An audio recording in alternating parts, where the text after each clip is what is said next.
డిగ్రీకి తగ్గ జాబ్ ఇవ్వచ్చు, అప్పుడు అమ్మని కూడా చూసుకుంటాడు కదా. లేదంటే దానికి ఏమైనా ఇబ్బంది ఉంటే కూడా అట్లాంటి ఉద్యోగం కూడా ఇవ్వచ్చు. దానికి ఏమైనా వైద్యపరంగా అవసరం ఉంటే కూడా అట్లాంటి ఉద్యోగం కూడా అడ్జస్ట్ చేయొచ్చు వాళ్ళు కావాలి. అదొకటి ఇదొకటి అసెంబ్లీలో కూడా అడుగుతాము. మా పార్టీ నుంచి ఒక 5 లక్షలు నేను చేస్తాను, ఇల్లు గట్టియండి. దాంతో పాటు వాళ్ళు డిస్మిస్ చేసేదాకా వద్దు. అది మాత్రం మీరెవరు శాంతించొద్దు.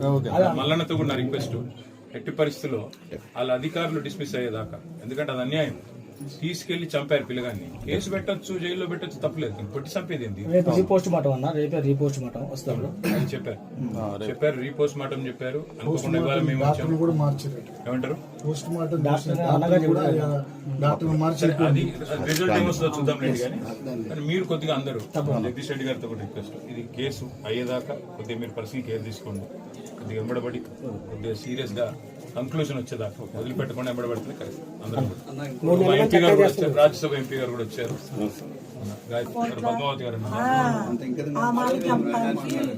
సరే అమ్మా, సరే తప్పు చేసాడు అనుకో, డబ్బులు కట్టాడుగా తిరిగి.